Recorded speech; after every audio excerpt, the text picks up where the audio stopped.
vamos a poner dos temas que nos llaman mucho dolorosos.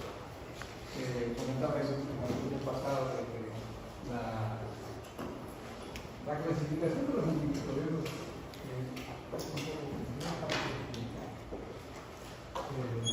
tenemos que recordar los conceptos que tienen ciertas similitudes, ¿no? Porque hay una diversidad de antimicrobianos.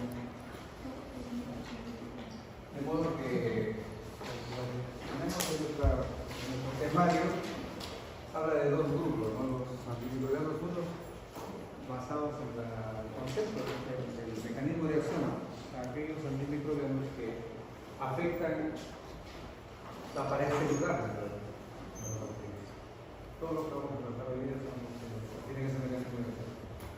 Y el otro tema que es antimicrobianos 2, que afectan otras estructuras, ya son internas, así de proteína, celular, los ácidos nucleicos, procesos de laboratorio. Y es importante siempre también enfatizar algo que ya nos da una idea aproximada, cuando menos, de por qué algunos efectos de riesgo colaterales o tóxicos de los medicamentos, y que tiene que ver con el mecanismo de acción, por ejemplo, lo comentaba en el grupo pasado. Y sabemos que este grupo de antimicrobianos que vamos a tratar de actúan, digamos, destruyendo la pared celular de las bacterias. ¿Podrán ser tóxicos para los pacientes por este mecanismo de acción? Sí. Repito. Van a alterar, destruir la pared celular y por eso van a bacterias.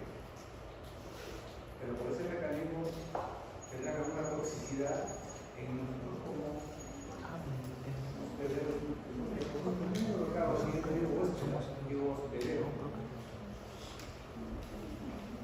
¿tendrán algún efecto tóxico o no?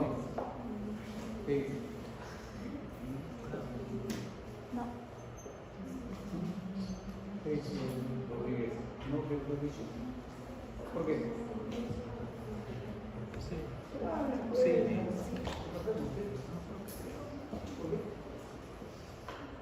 ¿Por qué no sería tóxico?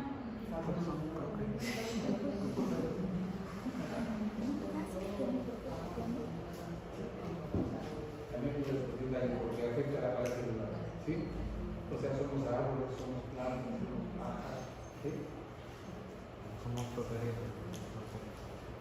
¿Somos lo que es? ¿Somos procariotas? ¿Qué somos? Tenemos bacterias. ¿Qué somos? Somos eucariotas, somos jóvenes, somos eucariotas. Las bacterias son procariotas, nosotros somos superiores, se supone. Por lo tanto, no tenemos para el cerebro no tiene para ese lugar, porque es que me preocupa que no tengan una respuesta a eso. De ahí entonces deducimos, repito, que todos los antibióticos que vamos a desarrollar por el mecanismo de acción no es dañino para nada para nosotros, ¿eh? Porque no tenemos pared celular. Pues. Eso es fundamental, tener en cuenta cosas. Bueno, como dice ahí, pues son los que afectan y dañan la pared celular. Pero veamos primero unos conceptos que son fundamentales, ¿verdad? En el uso de los antimicrobianos.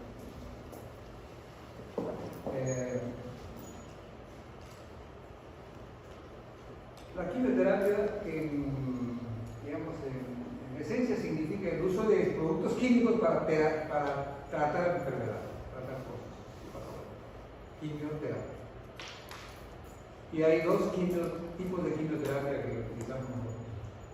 La quimioterapia antimicrobiana, que es el tema que vamos a tratar, y otra quimioterapia que probablemente ustedes lo conozcan.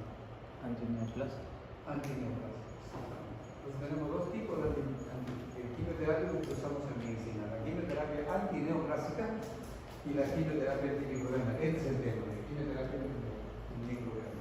Antineoplásica no lo vamos a tratar ni siquiera en medicina, por fortuna en esta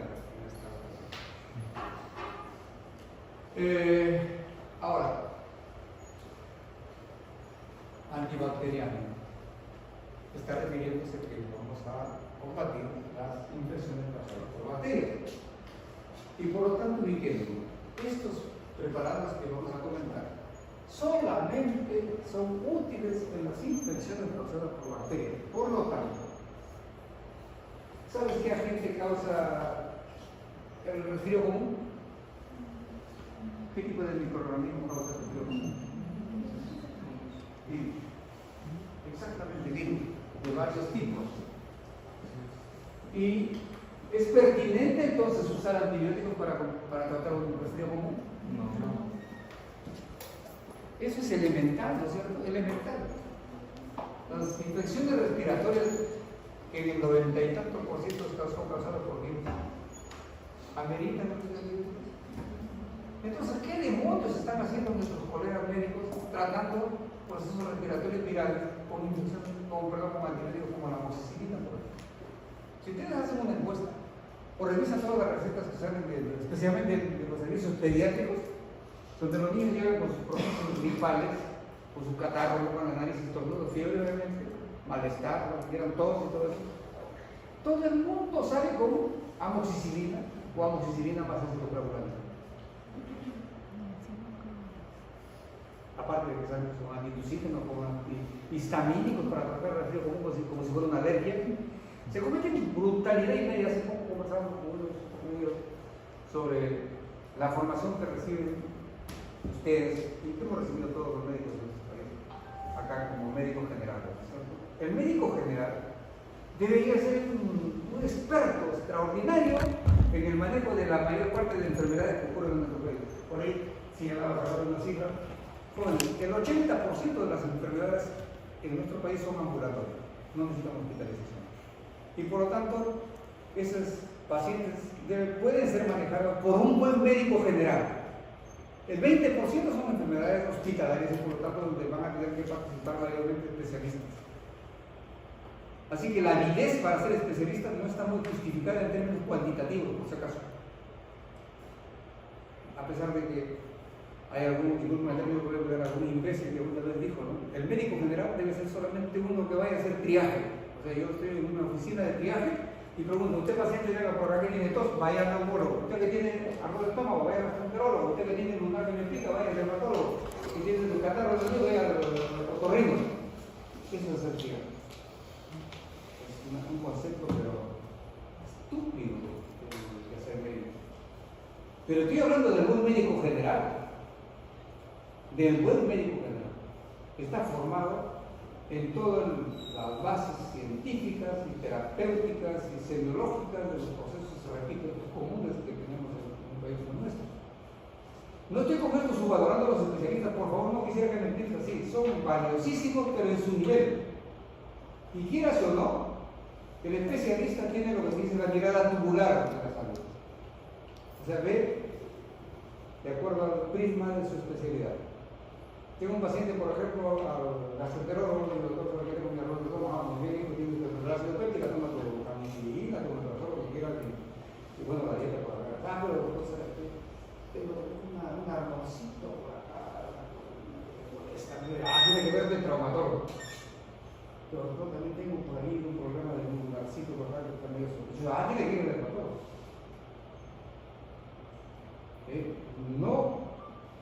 No puede, entre comillas, tratar un problema que podría abordarlo porque él ha sido médico general.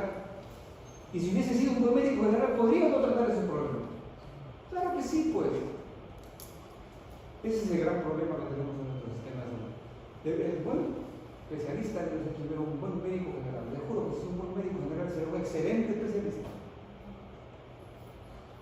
Entonces cada uno tiene su nivel.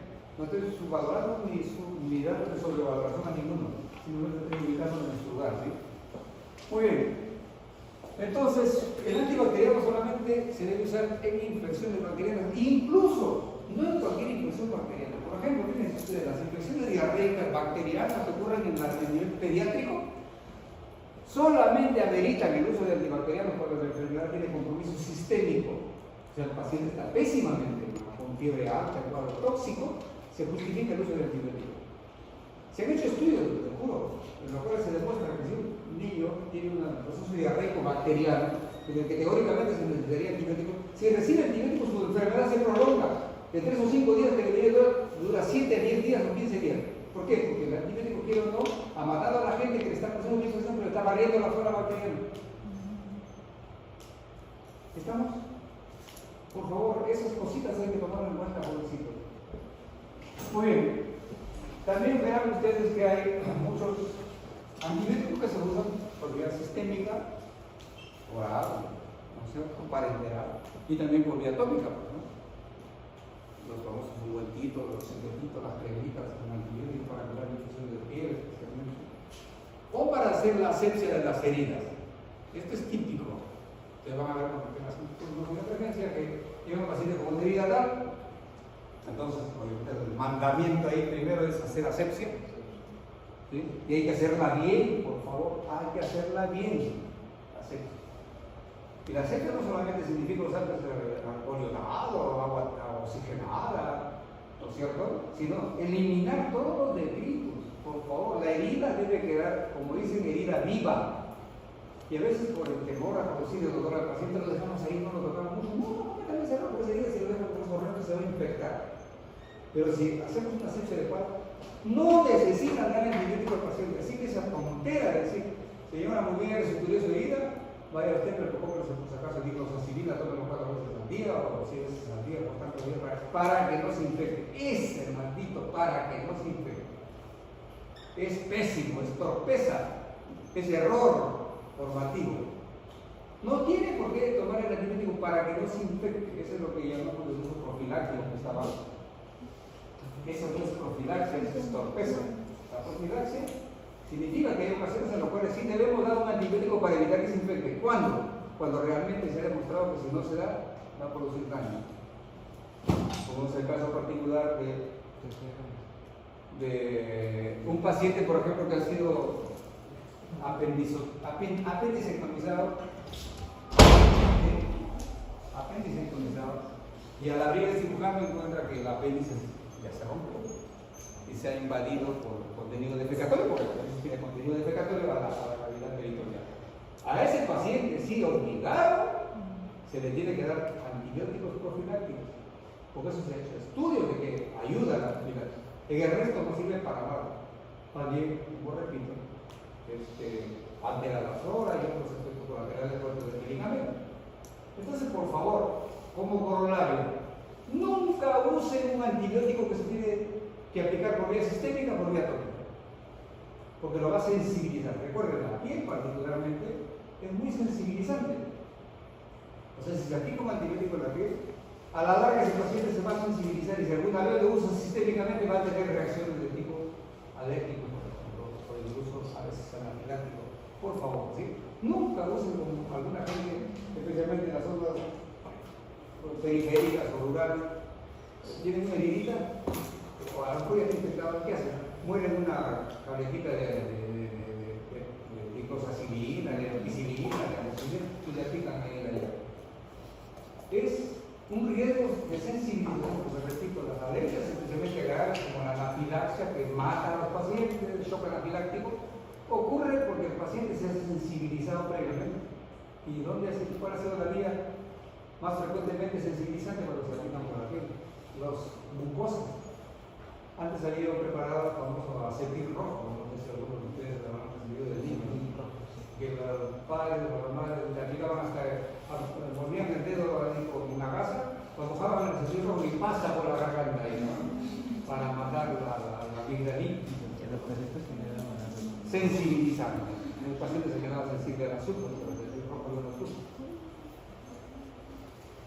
Antibiótico. Bueno, farmacéutico sirve para combatir los procesos infecciosos causados por bacterias. Y que tienen una particularidad. Yo tengo, les comento por ejemplo, una sulfa. Tengo una penicilina.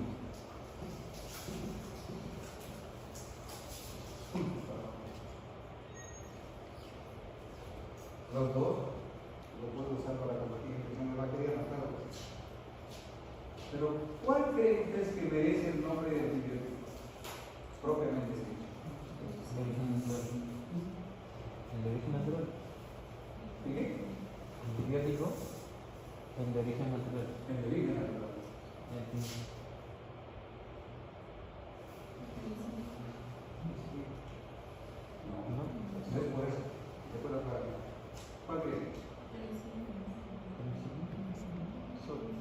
Más o menos por eso.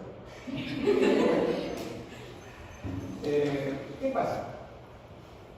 La sulfa ha sido sintetizado en un laboratorio. A partir, la historia de la sulfa se viene especial. Había antes un colorante que se utilizaba para teñir telas, ¿ya? Colorante rojo. Se usaba para teñir particularmente telas. Y se encontró accidentalmente que tenía actividad lesiva contra ciertos microorganismos, ciertas bacterias especialmente. Así que se comenzó a estudiar más a profundidad y se le comenzó a utilizar como un antimicrobiano que después se llamó sulfa. Este colorante era una sustancia que se producía químicamente, técnicamente, se mezclaban una serie de pigmentos y salía la sulfa. Muy bien. En cambio, la penicilina, ¿sí conocen ustedes, no? La historia de la penicilina. ¿Sí? ¿Conocen? Como que no conocen, no te lo presentaron. Bueno, pues, Fleming, Alexander Fleming, un microbiólogo inglés, encontró que una placa de estafilococos que había dejado en cultivo se había contaminado por una secreción que caía de la gotera de su pecho. Esa gotera en Inglaterra, en un sitio muy húmedo, muy frío, lluvioso, estaba saturado de colonias de hongos. ¿No?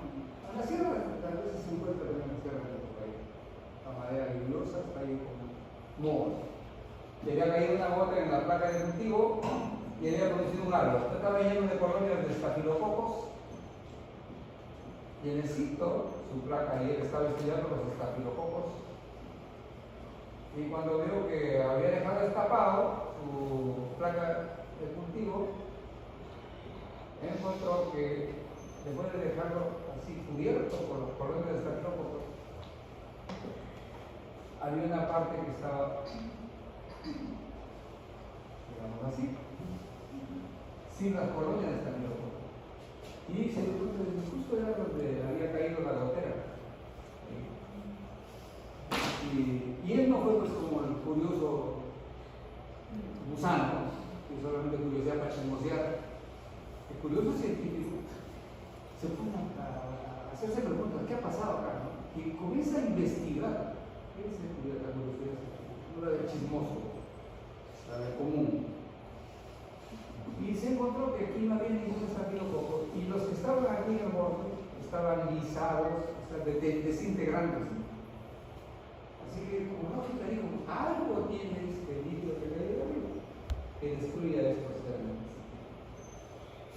Y así comenzó a hacer, digamos, indagaciones y encontró que había un componente químico de esta secreción, de este hongo que se llamaba ya en ese tiempo Penicillium notatum. Y encontró que había un compuesto ahí que en verdad era el que destruía estos microorganismos, de ahí es que derivó el nombre de penicilina. En esos primeros días era muy complejo producir penicilina en cantidades, digamos, apropiadas como para usar los terapéuticos. Y se utilizaba muchísimo orín de caballo como especie de medio de cultivo. Y era muy difícil hasta que después de uno de otros investigadores, donde están Cheney y que ellos sintetizaron, aislaron la molécula esta y se sintetizaron industrialmente la penicilina. Y eso fue el boom del antibiótico terapéutico. La penicilina se sabe que ha salvado millones de vidas en la Segunda Guerra Mundial.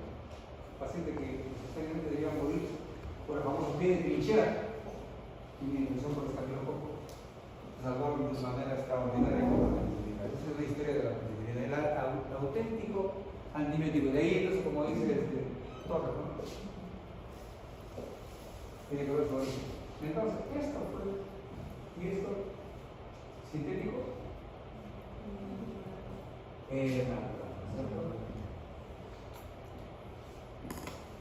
así que la diferencia entre la penicilina es antibiótico. La penicilina es antibiótico porque, al menos históricamente, fue producido, extraído de un microorganismo vivo como el hongo, Penicillium notatum.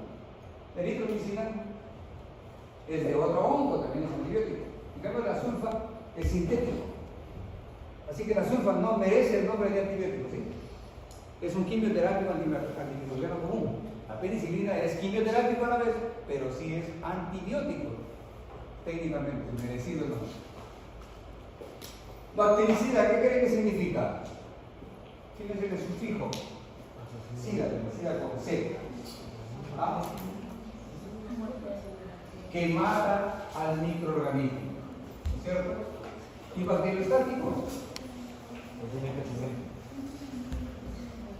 Bacteriostático no lo mata, solamente Lo detiene. detiene su Propagación. su multiplicación, su crecimiento vegetativo, pero no lo mata.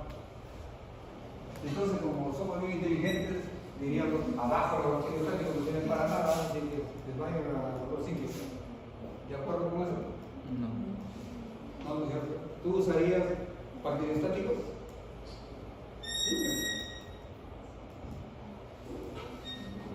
Dime, ¿tú usarías o no? Claro. ¿Y qué esperarías? ¿Que tu paciente se sane, se cure o no? Si no matan microbios.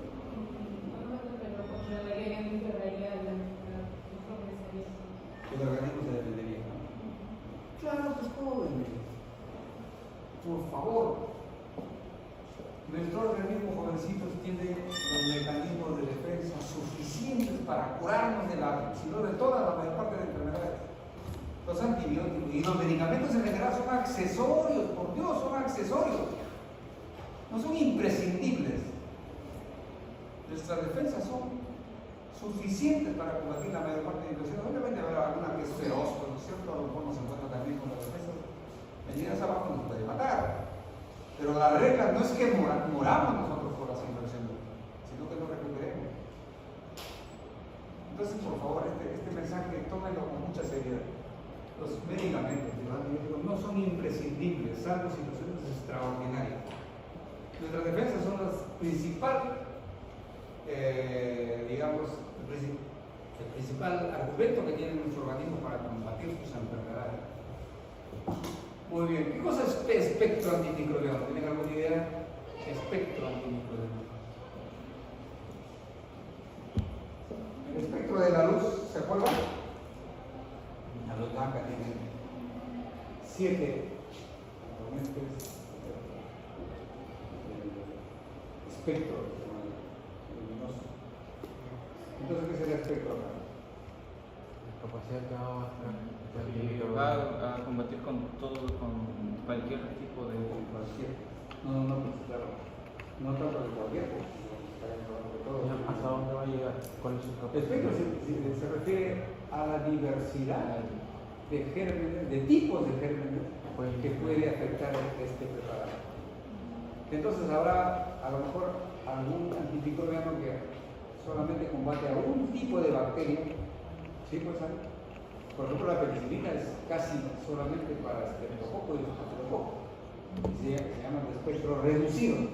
Pero habrá algunos que coge estreptococos, estafilococos, gram positivo, gram negativos, etcétera, etcétera.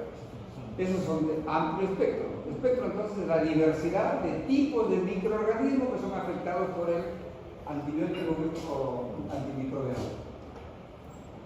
El uso racional, por favor, que tiene que ver con la profilaxis antimicrobiana, es el uso inteligente, simplemente, el uso inteligente, el uso, digamos, racional, pensante, responsable del uso de antibióticos, no hacer como detectó la OMS esta barbaridad, de que más o menos la OMS encontró que el 50% de los antibióticos prescritos en el mundo son muy innecesarios.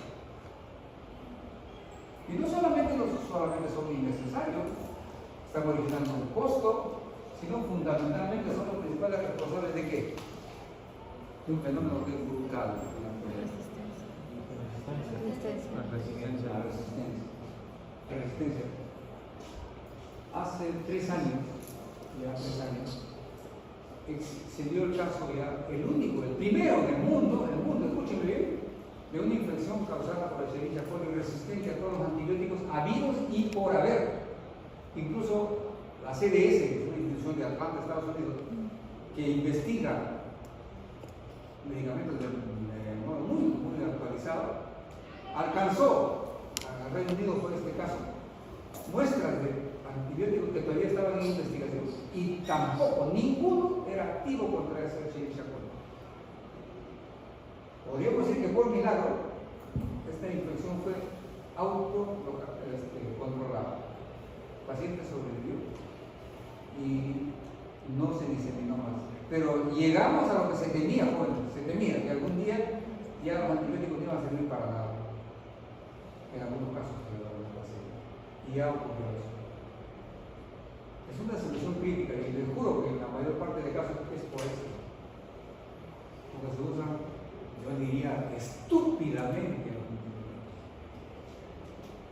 A veces incluso en combinaciones que se bloquean hasta de por sí, por su mecanismo de acción.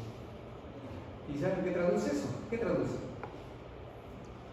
La pésima formación farmacológica del médico. La pésima formación farmacológica. Si ustedes tuvieran, por ejemplo, como hay en otras facultades, un curso de farmacología básica como este, y después farmacología clínica, fuera diferente. Porque esto, les juro, el próximo semestre se olvidan de todo lo que estamos tratando de. Eso sí, es el proceso natural de la memoria. Ebbinghaus, reconocido estudioso estableció las otras reglas de Ebbinghaus, que dice más o menos así: que ustedes reconozcan el tema, por eso están haciendo este tema. Muy bien, no cierran el libro, su cuaderno y después no vuelven a leer más hasta el momento del examen. Pésima forma de estudio. Si dentro de las 24 horas leen el resumen que han hecho, les juro, la fijación es en un 50% más, digamos, fuerte que si no lo leen. Si lo leen a la semana, otro 25% más. Y no van a necesitar leerlo con la patología de entrega que tienen el día previo del examen, que no duermen, no comen, no hacen nada, por devorarse. Bueno, entonces, así estamos.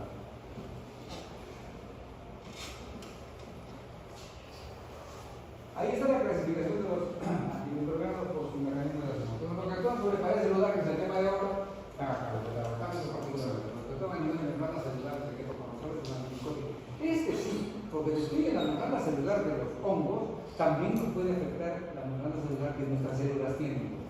Sí es potencialmente dañino. Estos más todavía porque alteran la síntesis proteica, estos son antimetabolitos, la sulfón, por ejemplo, sobre el metabolismo del ácido fólico, que nosotros necesitamos también. Esto es peor aún en la ácidos nucleicos y nosotros, y la misma medicina que es una antibiótica. El fluconazol también entraría en membrana celular.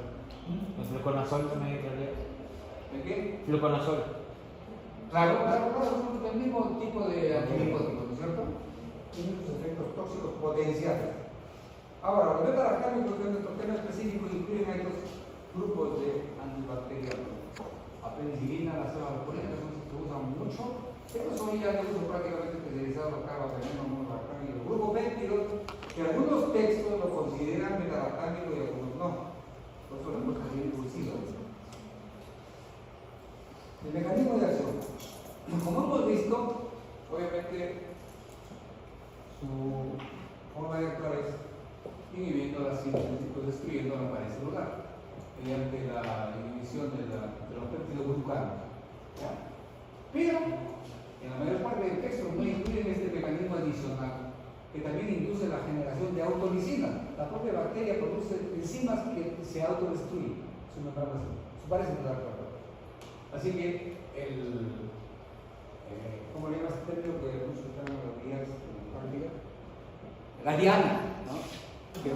Que dice de paso, muchos se confunden. La diana es el objetivo donde uno dispara el full, la flecha, el balazo, lo que sea.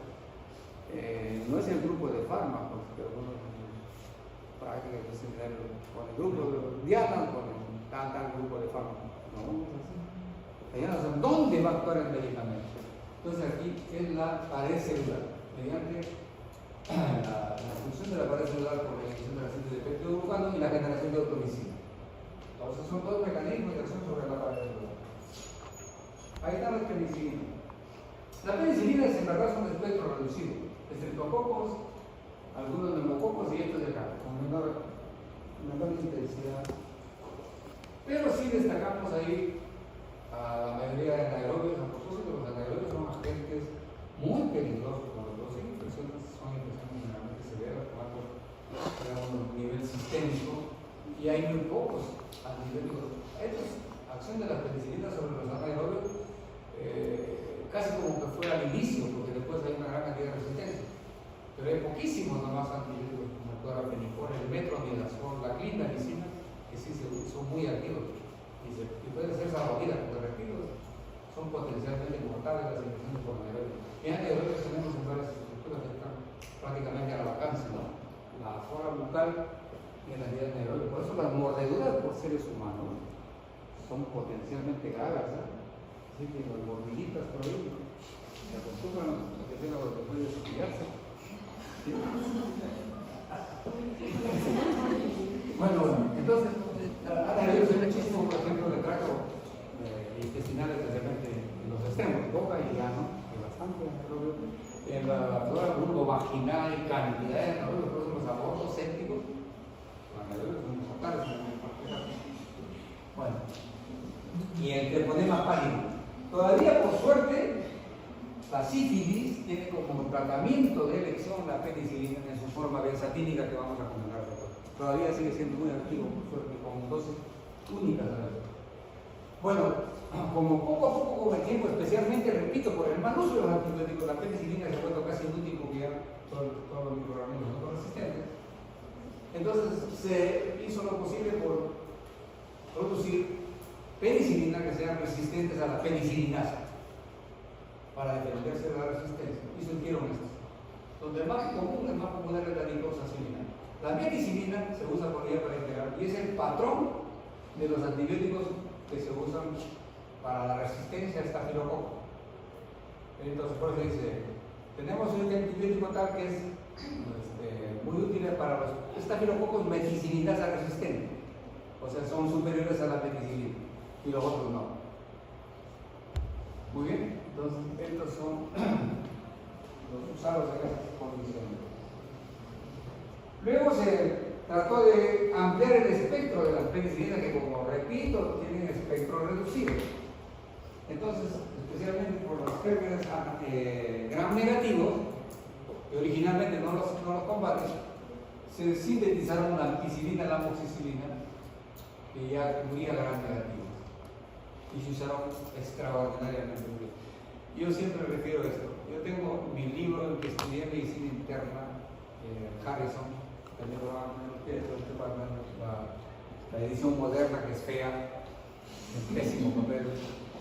La mía es de papel tipo Biblia, finísimo, lindo, del año 1974. Ya no solamente se parece la Biblia por el papel, sino por la calidad.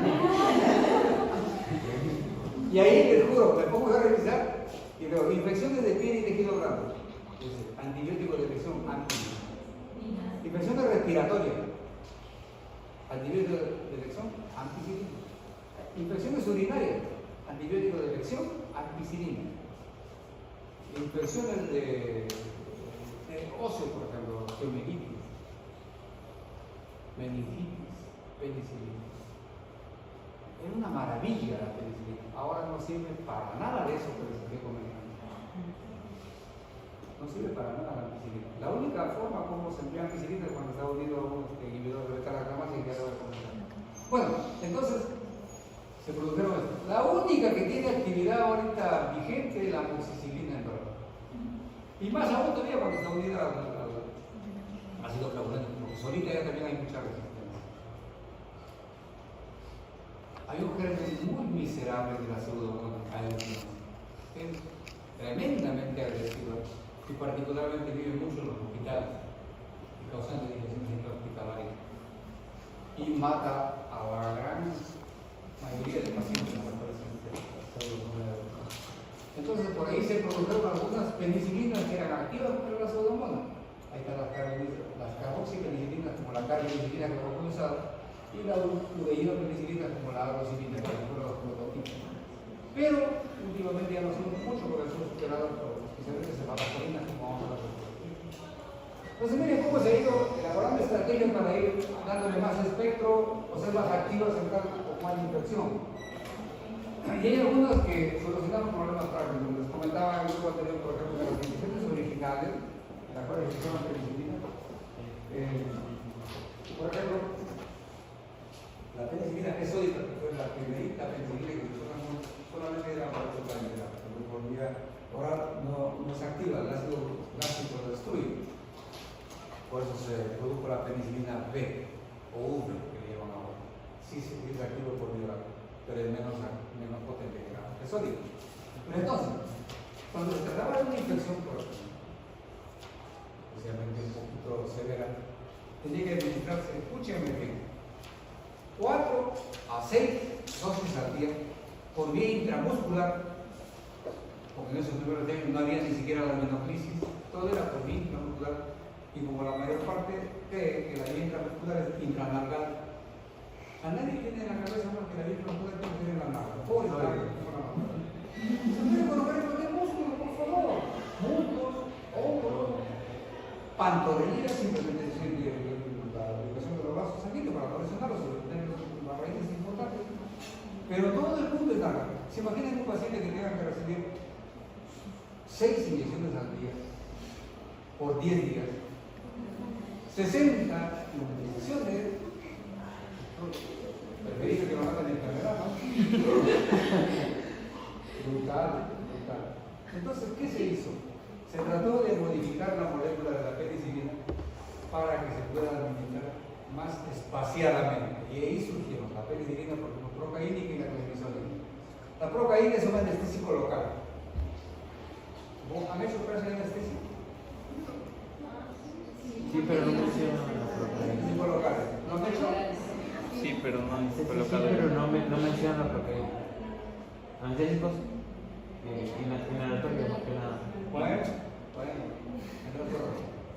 Pero bien, la procaína es un anestésico local que ahora no se usa mucho en casos clínicos, se usa más la lidocaína y todo eso.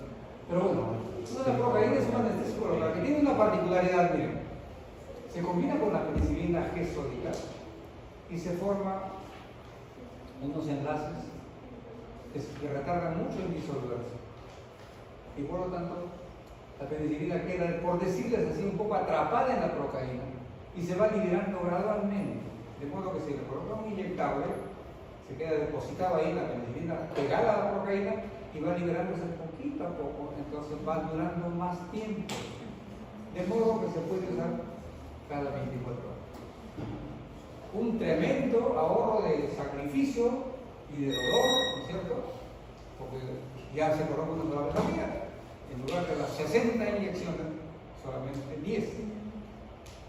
Porque 10 son las inyecciones. Estamos hablando. Muy bien. Más aún todavía surgió el proceso de benzaminización. Eso sí es una modificación de la molécula de la penicilina, no es que se agrega un principio activo, sino se modifica químicamente, se llama benzaminización, y permite, miren, que esta sal, es una sal especial de penicilina, la penicilina benzatínica, que hace que se vaya absorbiendo mucho más lentamente todavía, de modo que sus niveles plasmáticos duran de 28 a 30 días. Entonces, cuando está justificado, se administra una sola vez al mes. Tremendo adelanto, ¿verdad? Y es extraordinario. Especialmente, esta es la forma como se maneja la sífilis. La primera infección, o sea, la primera infección de sífilis de un paciente, porque hay unos que se cuadros arrebatizos, se maneja con una sola dosis de penicilina benzatínica, de 1.200.000 en la larga, y adiós, está curado de por vida hasta que se vuelve a infectar el punto de Por eso es obviamente una ITS. Muy bien. Ojo, por favor, escúchenme. Me miraba de comentar al grupo anterior, todo el difunto es ahí. No, mira, esto es serio. Hasta hace cierto tiempo, siempre vienen encuentros por si acaso.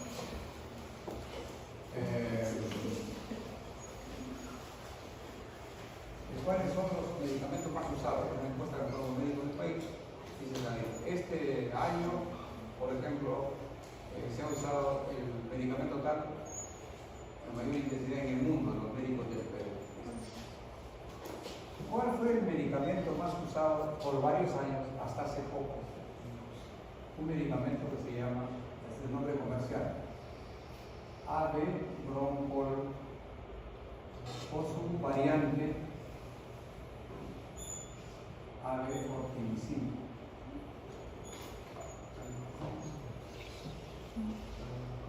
Este es el más usado de los antibióticos en el país como nombre comercial. ¿Y qué tiene como componente el Avebroncol? Escúchenme. Ampicilina benzatínica combinado, igualito, con ampicilina, que es sódico. Y miren el discurso de la industria de los laboratorios que producen esta porquería. Doctor, ¿tiene usted el medicamento ideal? Yo estoy en infección causada por que es sensible, se supone, las penicilinas, pero las penicilinas son las penicilinas. Entonces mi preparado, mi inyectable es una maravilla, porque le da la ampicilina que es sódica para que actúe rápido. Acción rápida.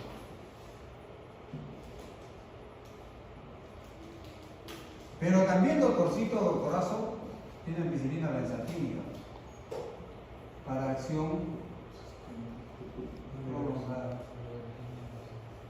Así que, maravilloso mi medicamento, aplausos. Y el doctorcito, que se me está cayendo la saliva, lo indica. Le juro que haya sido esto el antibiótico más indicado en nuestro país por los médicos es una vergüenza extraordinaria. ¿Por qué? Porque revisen ustedes si realmente existe la ampicilina benzatínica. No existe la ampicilina benzatínica, es un contrabando miserable. El proceso de benzatinización solamente es hecho para la penicilina, que es sódica, no para la ampicilina. Este laboratorio de porquería dice que sí, ellos elaboran la ampicilina benzatínica. Miren, esta es la triste realidad del médico peruano. Qué baldón que salga al extranjero y diga, miren los peruanos, qué idiotas, ¿cómo los sacan algo que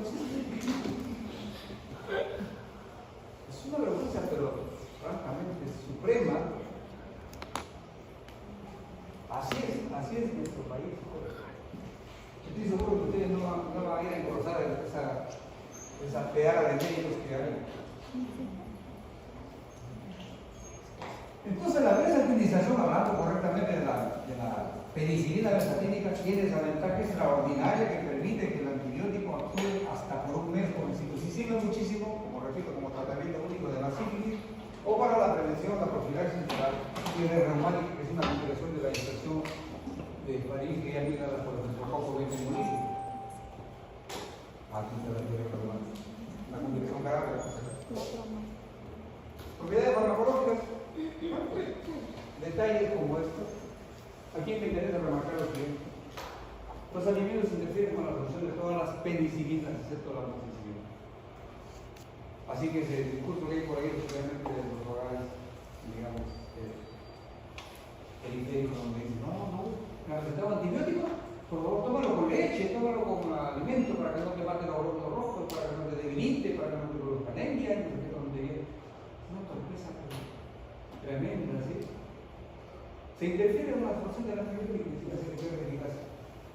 Y aquí para que vean lo que es necesario el proceso inflamatorio, miren ustedes. Recuerda que siempre les he mencionado, creo, a algunos grupos que trabajan conmigo, que la inflamación es un mecanismo de defensa en la mayor parte de los casos. Y por lo tanto está cumpliendo un rol terapéutico la inflamación. No debemos, por lo tanto, usar antiinflamatorios en las infecciones. No.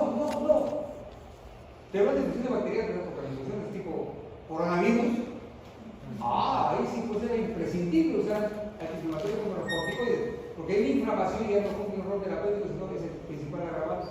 El paciente por coronavirus se muere por la inflamación gravísima, severa que ocurre en el paciente, no tanto por reacción viral. Bueno, entonces, en este caso, ustedes tienen un paciente con meningoencefalitis, de meningococo. Si fuera sensible la penicilina es una maravilla para combatir. Pero si sabemos que la penicilina no penetra al líquido cerebrovascular, entonces ¿por qué lo usamos? Porque por fortuna, digamos, en la meningoencefalitis hay una inflamación notable de las meninges y hay vasodilatación, entonces se abren los poros de las meninges y pasa la penicilina. O sea, miren, ¿cómo es que la inflamación acá contribuye a que el antibiótico pueda pasar? Combatir infección y curar a la paciente. Una razón más para seguir cuestionando el uso antiinflamatorio en los procesos infecciosos. Toxicidad. Por favor, todos los medicamentos son potencialmente o realmente tóxicos. En sí, pues las penicilinas que son muy sanas, entre comillas, pueden provocar problemas como la hipersensibilidad, la alergia. Claro que sí hay alergia. Y muchas veces puede ser una alergia gravísima como la anafilaxia, que es potencialmente mortal. A mí se ve que murió una tía abuela con shock anafiláctico por haberle colocado una penicilina a su nieta que era enfermera. Fue una tragedia familiar. Le murió en mis brazos. ¿Por qué? Porque como yo estudiaba medicina en ese tiempo, estaba recién en el segundo año, produciendo la justa, saliendo de anatomía, llaman al tío y al doctor que ve el caso y me dijo, ¿qué diablo voy a hacer aquí? Era una ambulancia. Un taxi. Lo único que sabía era que francamente penoso, terrible, porque era queridísimo. En ese tiempo, ¿qué diablo sabía yo de la ambulancia? Pero de ahí aprendí, ¿saben? Aquí, jóvenes, a que no necesitan ustedes ir a hospitales cuando les toque clínica. Por Dios, ya perdieron. Si no han ido a hospitales, ya perdieron 3 años. Deben ir al hospital desde que están haciendo anatomía. Háganse amigos de los internos, de los residentes, porque ellos quieren hacer una docencia voluntariosa. Porque si van a su docente, ahí, vete con tu grupo, no me molestes, ¿no? Por favor. Si quieren aprender la patología hospitalaria, porque les digo, en la calle está la patología que nos interesa. Sobre la más leve, tal vez, por supuesto, pero sí es la que más necesita de nosotros. Bueno, entonces ahí les digo, como esta la hay otros casos un poquito más digamos, especiales, como la ampicilina, que puede producir una enfermedad que tenemos nucleosis infecciosa, una dermatosis severísima, colitis, pseudolinfanosis, etcétera, etcétera. La resistencia, por ejemplo. Miren, en los años 40, cuando salió la penicilina, todos prácticamente los estafilococos aureus eran sencillos, o sea, podíamos curarlos con penicilina. Ahí nomás, a los 20 años, solamente el 10% eran sensibles, el 90% ya eran resistentes.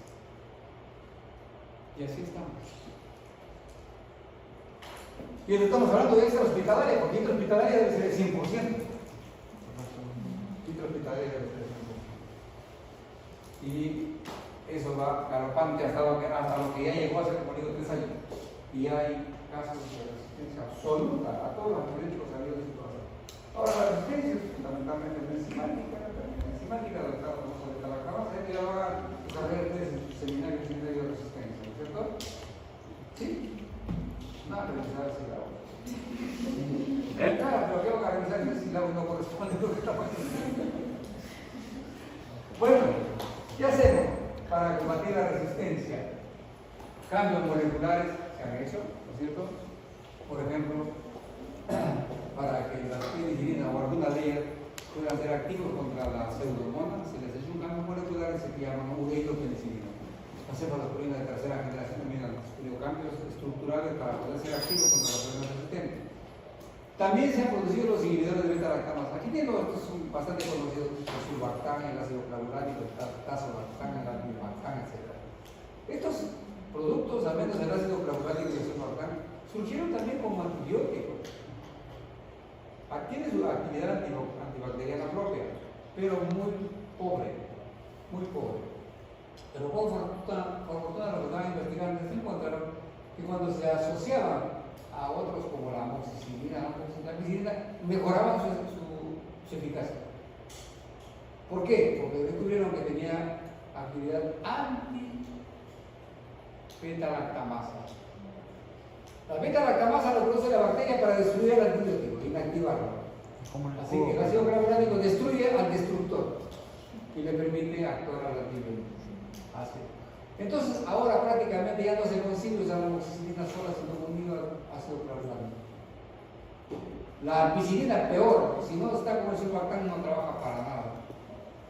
Esto es algo que ha ayudado muchísimo a recuperar cierta sensibilidad de los gérmenes a los antibióticos como comentamos. Bueno, luego viene el otro grupo que son las cefaloporinas. Ahí son una tremenda diversidad de agentes, ¿sabes? Y se han clasificado hasta en quinta generación, primera, segunda, tercera, cuarta, quinta generación. La clave para conocer esto es que a medida que va elevando el número de generación, van teniendo un espectro diferente.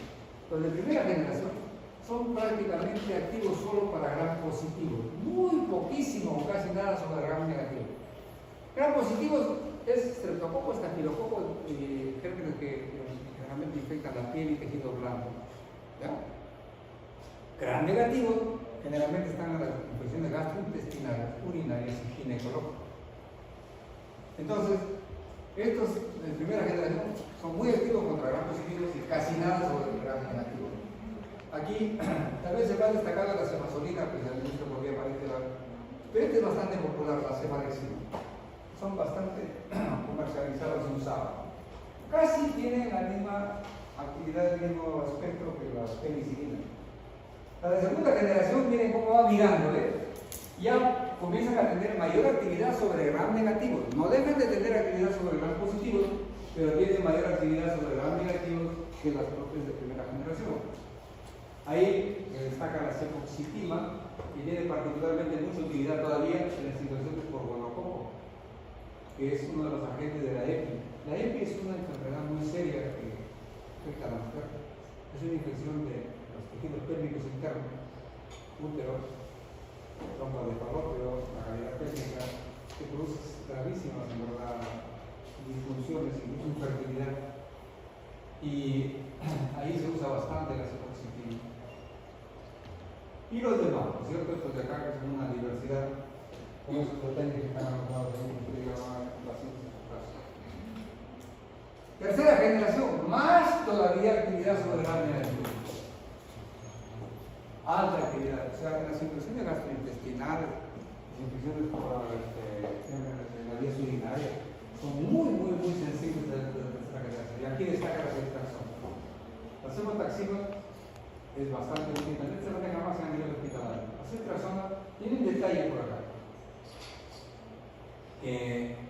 Para los gonococos, fíjense ustedes, también repito, la primera infección, la primera vez que se infecta un paciente por gonococo, suficiente una dosis intramuscular de ceftaxona de 250 miligramos y se cura el paciente de todo. Esa es una monoterapia, una monodosis, quiero decir más bien. Luego viene la de cuarta generación. Antes todavía sigue siendo de tercera.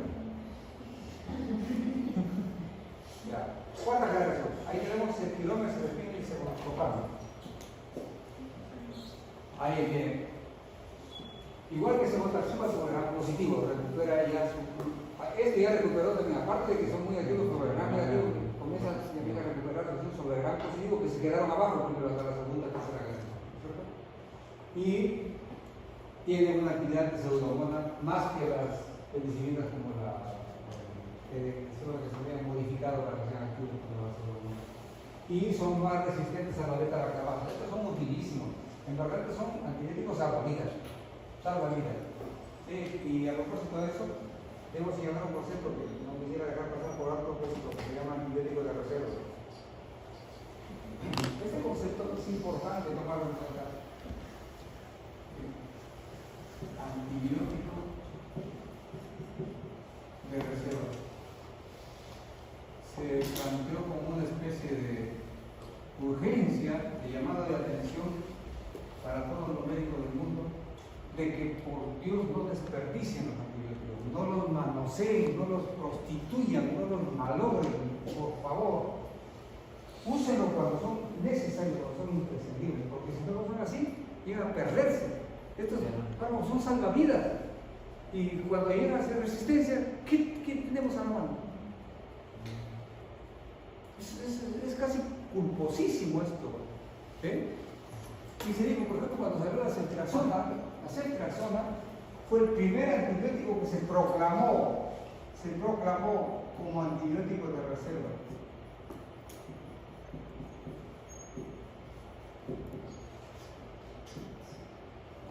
Por Dios, así se dijo, por favor. Era tan valioso que se lo ponía en tercera generación, no es cuarta, tercera generación, extraordinariamente activo, salva vidas. Se dijo, por favor, se debe usar de manera solamente escogida, exclusiva para los casos que lo ameritan. ¿Qué se ha hecho? Yo se ha manoseado hasta para cualquier cosa, y siempre cuento esta anécdota, que lo repito, sobre un caso que ocurrió acá de intoxicación por, no se dice intoxicación, pero fue una infección gastrointestinal, un caso de intoxicación que llaman alimentaria. En un restaurante conocido de acá en Chiclayo, el famoso Boom. Conocen ustedes el Boom, que queda aquí en San José, casi por llegar al parque principal. Parque principal de Chiclayo. Chiclayo no tiene Plaza Guerra, por si acaso. No tiene Plaza Guerra, parque principal. La ciudad que son fundadas por los españoles, Trujillo.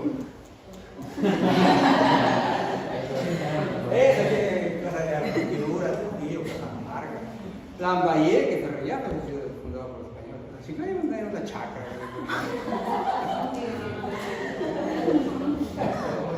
Bueno, entonces, por ahí queda el famoso boom.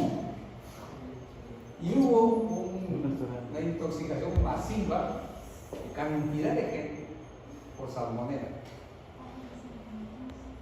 A propósito de salmonela, pues otra vez hubo una intoxicación así, también por salmonela. Y fue sonada pues, a nivel incluso internacional. Llegaron médicos de un hospital Hope que había de Estados Unidos, llegaron a la atención como un caso crítico. Y para que vean lo que es la ignorancia, pero ignorancia entendible. Pues. Hay un periódico de Trujillo que se llama Satélite, así como el acá ya no soy de vieja, en las tardes. Ay, ustedes son muchachos.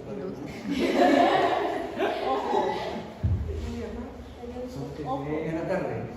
¿Qué es ciclón, el hocicón?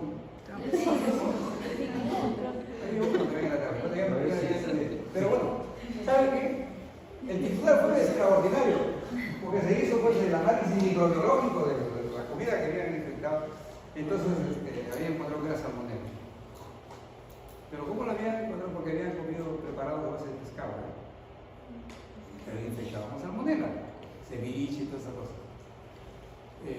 Y en este periódico, el Satélite, salió la noticia esa. Urgente, atención médica, en el hospital de Belén, de una intoxicación masiva que ha ocurrido y se ha pedido ayuda internacional, todo una notición por primera página. Y dice, el agente causal ha sido informado como salmonela. Pero no puede ser salmonela porque han comido sardina, así que es sardinela. Les juro, sardina. O sea, no habían comido salmón. Imagínense la fecha de ignorante. Como no comieron salmón, la salmonera prefería sardinela. Bueno, entonces, volviendo a las personas, ¿qué ocurrió?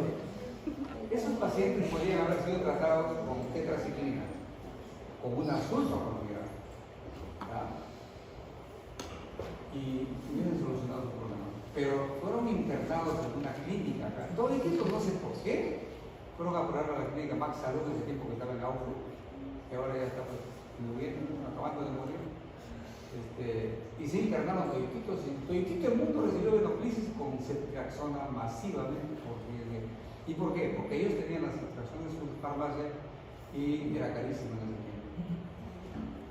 Es un ejemplo de cómo se hizo, digamos, prevalecer el costo, el interés de la clínica y tratar una infección que en verdad era sencilla, porque el problema era la deshidratación y la diarrea, vómito y diarrea, con su hidratación y el apoyo solamente como la nivel de soporte, ¿no?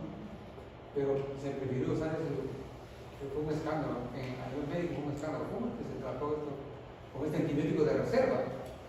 Pero un proceso de ese tipo tan común, ¿no?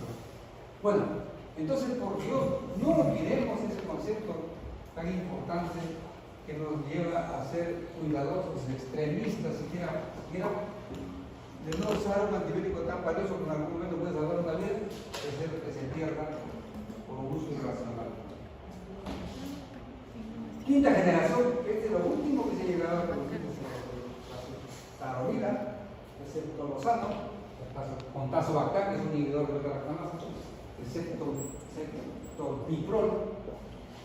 Por si acaso, es de uso especializado, de cierta complejidad, no es para uso común, pero hay sus particularidades.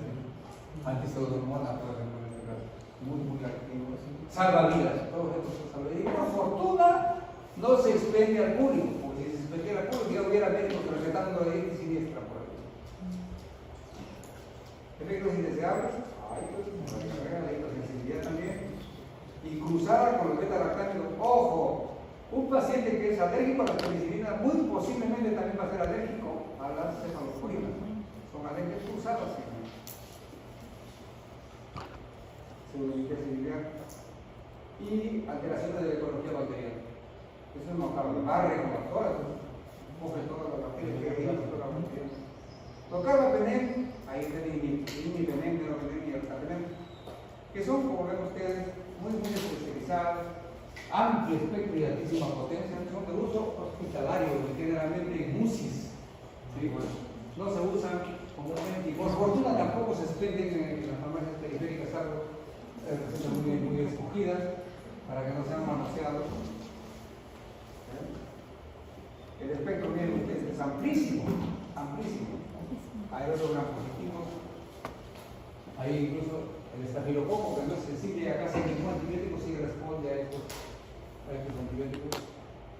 A los aerobios, ahí está un montón de gérmenes que pueden ser combatidos por este antibiótico, los anaerobios. Excelente anaerobio para la anaerobización peligrosísima sin toxina.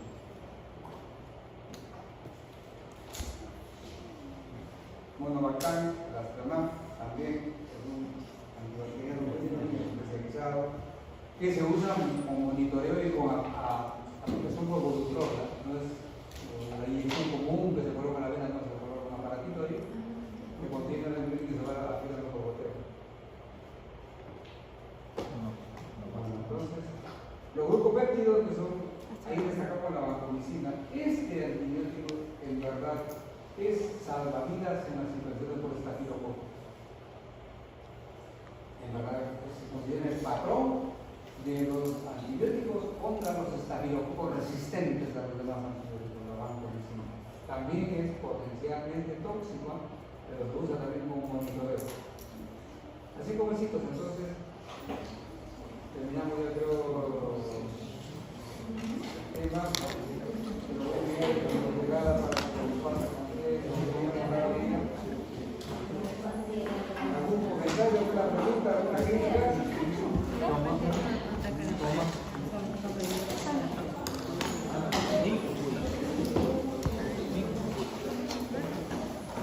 Ahora, el viernes tenemos el otro tema de la